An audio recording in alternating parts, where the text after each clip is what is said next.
দাঁড়া শেফালি, কোথায় গিয়েছিলি? উত্তরপাড়া কণিকাদের বাড়িতে গিয়েছিলাম। এত দেরি করলি কেন ফিরতে?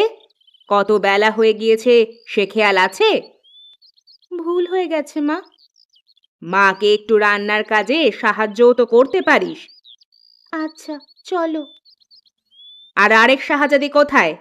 সেও তো বাড়িতে ফেরেনি। রোজিনা কণিকার ওখানে গল্প করতেছে। আসুক আজ বাড়িতে, তার গল্প করা আমি বের করছি। তুই রান্নাঘরে যা, ভাত বসিয়ে দিয়েছি, দেখ গিয়ে হয়েছে কিনা। যাচ্ছি। মা, ভাত হয়ে গিয়েছে, নামিয়ে ফেললাম। তা এটা আবার তোরে বলে দেওয়া লাগবে নাকি? নামিয়ে রাখ, আমি আসছি।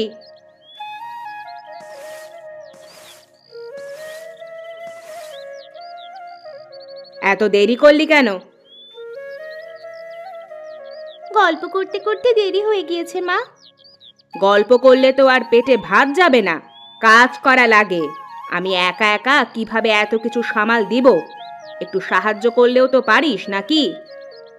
আচ্ছা বলো কি করতে হবে? খাবার খেয়ে বাজার থেকে কিছু মাছ তরকারি কিনে নিয়ে আসবি। ঠিক আছে মা, এখন কি করব? গোয়াল ঘর থেকে গরুটাকে বের করে খড়ের পাল্লার সাথে বেঁধে দিয়ে আয়। আর দেখ শেফালির তরকারি রান্না শেষ হলো কিনা। আচ্ছা দেখছি।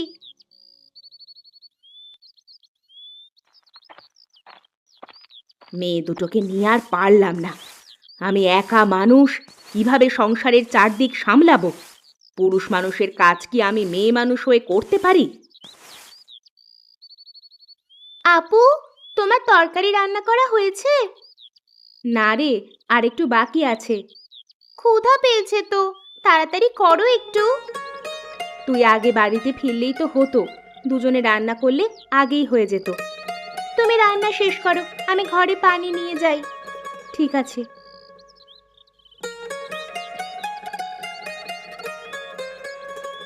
কই তোরা, ভেতরে আয়। ভাত খাবি না তোরা? আসছি মা। কই থাকিস, শুধু ডাকা লাগে তোদের। বাইরেই ছিলাম। কোণে মাদুর রাখা আছে, নিয়ে এসে মেঝেতে বিছিয়ে বসে পড়, আমি খাবার দিচ্ছি। মা, তুমি আমাদের সাথে এমন করো কেন সব সময়? তোরা যে এমন করিস, কোনো কথা শুনিস না, কোনো কাজ করতে চাস না, তাই এমন করি। তোরা দুজন ভালো মতো চললেই আমি এমনটা করতাম না। আমরা ছোট মানুষ, এত কাজ আমরা কিভাবে করব? কি আর করার, তোদের বাবা বেঁচে থাকলে সেই এগুলো করতো। বাবা কিভাবে মারা গেছে মা? কোনো এক অদ্ভুত অসুখে তোর বাবা মারা গিয়েছে। ভালো কথা মনে হয়েছে। রোজিনা, খাওয়া শেষ করে গরুর দুধ নিয়ে বাজারে যাবি বিক্রি করতে। আচ্ছা মা। শেফালি, তুমি দুধ দোয়াবে। ঠিক আছে, আমাকে আরেকটু ভাত দাও তো। প্লেটটা এগিয়ে দে।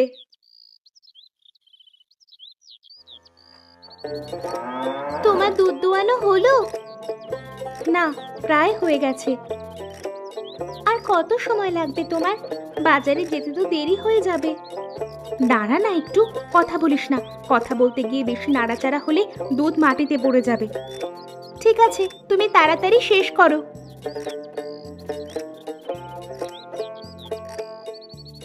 বালতি ধর, দুধ দোয়ানো হয়ে গিয়েছে। আমি গরুটাকে কিছু খাবার দেই। আচ্ছা দাও। মা, মা, বাহিরে আসো। ডাকাডাকি করছিস কেন? কি মাছ নিয়ে আসবো? বড় মাছ তো অনেক খেলাম, আজকে ছোট মাছ নিয়ে আসিস। আর 1 কেজি আলু নিয়ে আসবি। ঠিক আছে, আর কিছু লাগবে? আর কিছু লাগবে না, তাড়াতাড়ি বাজারে যা, পরে গেলে আবার দুধ বিক্রি করতে পারবি না। আচ্ছা, যাচ্ছি।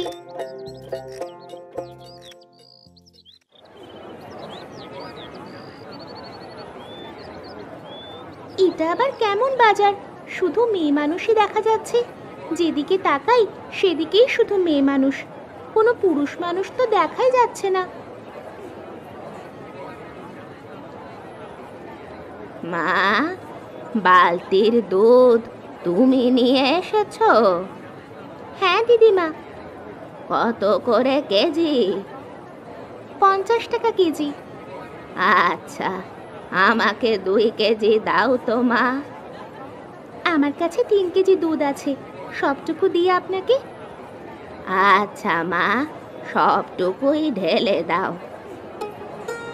দিদিমা, বাজারে সবাই মহিলা মানুষ এসেছে কেন? তুমি কি বাজারে এই প্রথম এসেছো? হ্যাঁ দিদিমা। তাই হয়তো জানো না, এই গ্রামে কোনো পুরুষ মানুষ নেই। সব পুরুষ মানুষ কোথায় গিয়েছে? গ্রামের সব বেশিরভাগ পুরুষ মানুষ অদ্ভুত একটা অজানা অসুখে মারা যায়, তা দেখে বাকি পুরুষ মানুষ এই গ্রাম ছেড়ে অন্য গ্রামে চলে গিয়েছে। আচ্ছা, আমার বাড়ি যেতে হবে মা, আমি এখন আসি। এই নাও, তোমার টাকা নাও। ধন্যবাদ দিদিমা।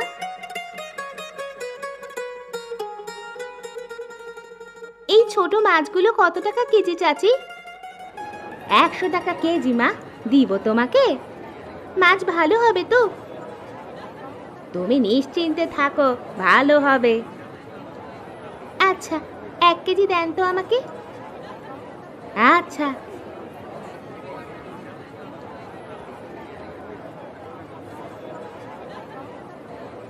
চাচি, 1 কেজি আলু দেন আমাকে।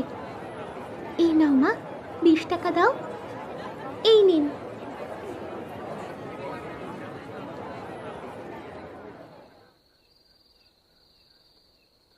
কিরে, সবটুকু দুধ বিক্রি করেছিলি?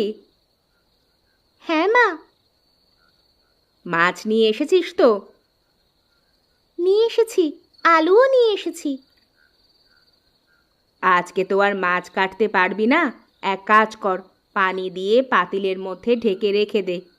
ঠিক আছে। শেফালি। কি মা? গরুটাকে গোয়াল ঘরে ঠিকমতো বেঁধে রেখেছিস তো? হ্যাঁ মা, ঠিকমতো বেঁধে খড় দিয়ে এসেছি। দরজা লাগিয়েছিলি? ভালো করে দরজা আটকিয়ে রেখেছি মা, তুমি কোনো চিন্তা করো না। রাত হয়ে গিয়েছে, খেয়ে ঘুমিয়ে পড়, বেশি রাত জাগা যাবে না, সকালে আমাদের অনেক কাজ আছে। তুমি খাবার বেড়ে দাও। নাড়া, দিচ্ছি।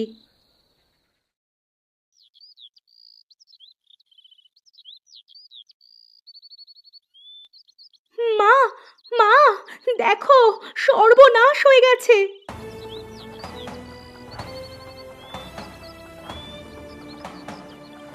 কি হয়েছে?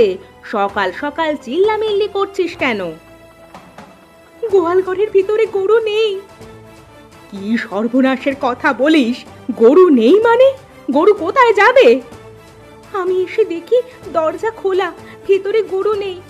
মনে হয় রাতে চোর এসে চুরি করে নিয়ে গিয়েছে। হায় হায় হায়, আমার এ কি ক্ষতি হয়ে গেল! রোজিনা, কই তুই? দেখে যা, আমাদের গরুটা চুরি হয়ে গেছে। কিভাবে চুরি হলো? রাতে চুরি করে নিয়ে গেছে চোর। এখন আমাদের সংসার চলবে কি করে? দুধ না বিক্রি করলে আমরা খাবো কি? আমি কয়েকবারই ঘুরে দেখে আসি কোনো জায়গায় ছুটে গিয়েছে কিনা। চোরে কি তোর জন্য গরু নিয়ে বসে থাকবে? নিয়ে অন্য গ্রামে চলে যাবে। তবুও দেখে আসি। আচ্ছা, যা।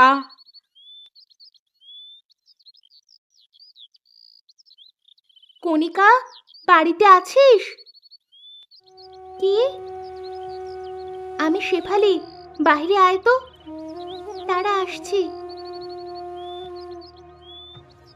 কি হয়েছে? এত সকাল সকাল তুই আমার বাড়িতে? আমাদের গরুটা মনে হয় চুরি হয়ে গিয়েছে রে, সকাল থেকে পাচ্ছি না। তুই কোথাও দেখেছিস? আমি তো কোনো গরু দেখি নাই। তুই আরো কিছু বাড়িতে গিয়ে জিজ্ঞাসা করতে পারিস, যদি তারা দেখে থাকে। আচ্ছা, তুই থাক, আমি একটু সামনে গিয়ে জিজ্ঞেস করে দেখি। আচ্ছা, যা।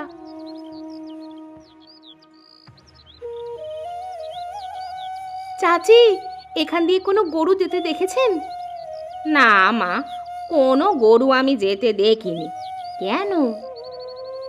আমাদের গরুটা চুরি হয়ে গিয়েছে, যদি নিয়ে যেতে দেখে থাকেন তাই জিজ্ঞেস করছিলাম। চুরি হয়ে গেলে আর যে খুঁজে পাবে না মা, কারণ চুরি করা সব গরু পাশের গ্রামে নিয়ে চলে যায়। খোঁজাখুঁজি বাদ দিয়ে বাড়ি ফিরে যাও। না পাওয়া গেলে খুঁজে আর তো লাভ নেই, বাড়িতে ফিরে যাই। সেটাই ভালো হবে।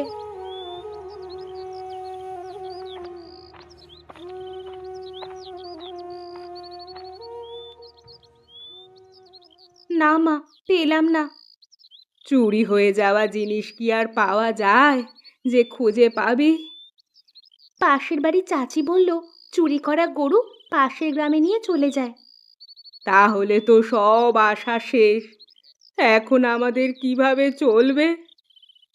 ভেঙে পড়ো না মা, কোনো একটা ব্যবস্থা ঠিক হয়ে যাবে। লাউয়ের মাচা দিলে কেমন হয় মা? লাউ ধরলে বাজারে বিক্রিও করতে পারবে, খেতেও পারবে। কোনো একটা কিছু তো করা লাগবে। লাউয়ের চাষই করি না হয়। আমি বিকেলে গিয়ে লাউয়ের চারা গাছ নিয়ে আসবো। তোমরা জায়গা ঠিক করে মাচা তৈরি করে রেখো। আচ্ছা। এখন আর মন খারাপ করে বসে থেকে কি হবে মা? গরু তো আর ফিরে আসবে না। ঘরে চলো, রান্না বান্না শুরু করি। চল।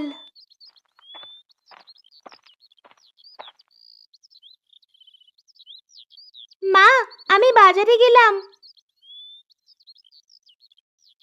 যা, ভালো গাছ নিয়ে আসবি। আমরা সব কিছু রেডি করে রাখবো।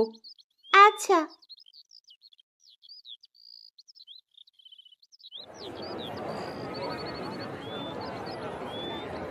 চাচি, আপনার কাছে দেশি লাউয়ের চারা গাছ আছে? আছে। কতগুলো নিবে তুমি? 4-5টা চারা গাছ হলেই হবে। কত করে পিস বিক্রি করেন? বেশি না, মাত্র 5 টাকা পিস। লাউ ধরবে তো? তুমি নিশ্চিন্তে থাকো মা। আচ্ছা, 4টি চারা গাছ দেন তো আমাকে। ঠিক আছে মা, এই নাও।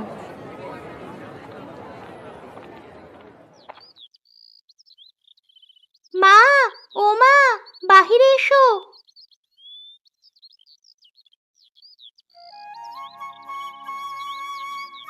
মা, মাচা তৈরি করতে বলেছিলাম যে, তৈরি করেছো?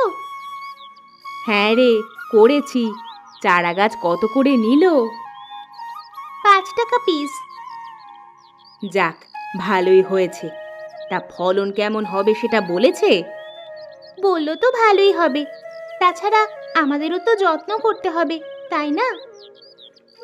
দে, চারাগুলো আমার কাছে দে। এক্ষুনি আমি রোপণ করে জল দিয়ে দিচ্ছি। একটু পরেই তো আবার সন্ধ্যা হয়ে যাবে।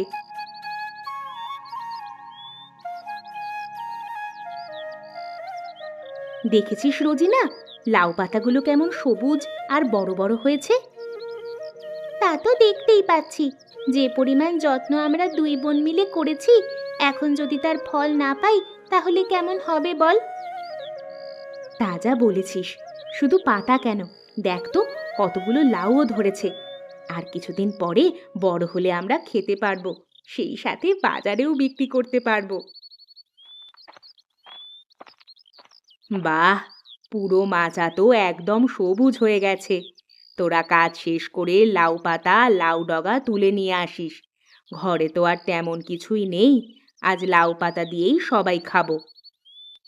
মা, আজ লাউ পাতা আর লাউ পাতার ডগা আলু দিয়ে সাথে জিরার ফোড়ন দিয়ে তরকারি রান্না করবে, ভীষণ ভালো লাগে খেতে। আচ্ছা, আমি তাই করব। মা, অনেকক্ষণ ধরে তো বসে আছি, কেউ তো আমাদের কাছে আসছে না। এত অস্থির হলে হবে? চুপ করে বসে থাক। যার দরকার হবে সে নিশ্চয়ই আসবে। লাউ কত করে? 50 টাকা করে। আপনি কয়টা নেবেন?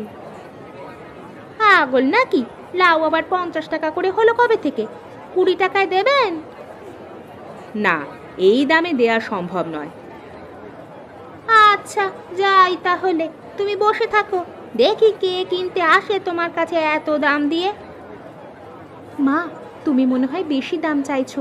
20 টাকা করেই ছেড়ে দাও, এমনিতেই তো কেউ কিনতে আসছে না।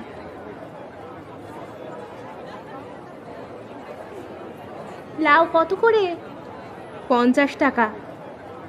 আমরা পাইকারি দামে সবগুলো কিনে অন্য বাজারে বিক্রি করব। তুমি দাম সেভাবেই বলো। আচ্ছা, তাহলে 35 টাকা করে দিয়েন। এই নাও টাকা।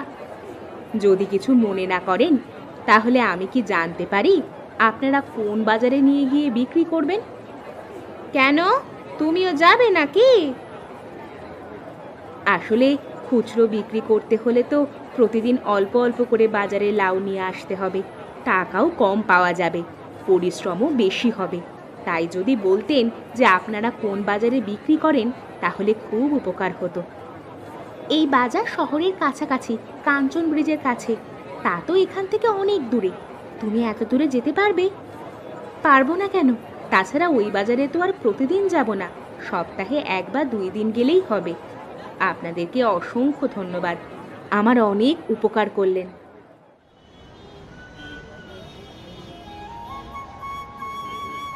ভাই, আমরা 3 জন যাব কাঞ্চন ব্রিজ। ভাড়া কত করে? হ্যাঁ, বস্তা তো আমারই। তা বস্তার ভাড়া কত করে চাইছেন?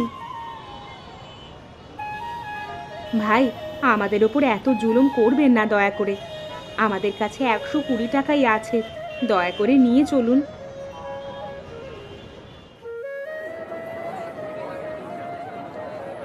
বাহ, গরুটা তো দেখতে খুব মিষ্টি। আপনার পালিত গরু বুঝি? নিজের হাতেই পেলে পুষে বড় করেছি, অভাবে পড়ে বিক্রি করছি। তা না হলে আমি নিজেই রেখে দিতাম, কখনো বিক্রি করতাম না। তা আমি নিতে চাইলে কত রাখবেন দাম? একদম 25,000। 25,000 তো বড্ড বেশি হয়ে যায়, একটু দেখেন না, যদি আর একটু কমে পারেন। বললাম তো, আমার খুব শখের গরু এটা। আচ্ছা, 20,000 দিয়েন। আচ্ছা, এই নিন, 20,000ই আছে, গুনে নিন। এবার বুঝি আমাদের কষ্টের দিন শেষ হবে। এতদিন পরে হয়তো আবার আগের মতো করে চলতে পারবো। শেফালি, গরুটাকে খাবার দিয়েছিস? এইমাত্র দিয়ে আসলাম। কি রে রোজিনা, তুই আবার কি ভাবছিস? মা, আমি ভাবছি এত কষ্ট করে খেয়ে না খেয়ে এই যে গরুটা কিনলাম, আবার যদি চুরি হয়ে যায়। তুই ঠিক কথাই বলেছিস মা। এত কষ্ট করে কেনার পরে যদি আবার হারাই, তাহলে আমি সত্যিই পাগল হয়ে যাব। মা, ভেবো না, আমি কালকেই গোয়াল ঘরের একটা শক্তপোক্ত ব্যবস্থা করব। শুধু চোর কেন, চোরের 28 গোষ্ঠী এলেও গরুর সন্ধান পাবে না।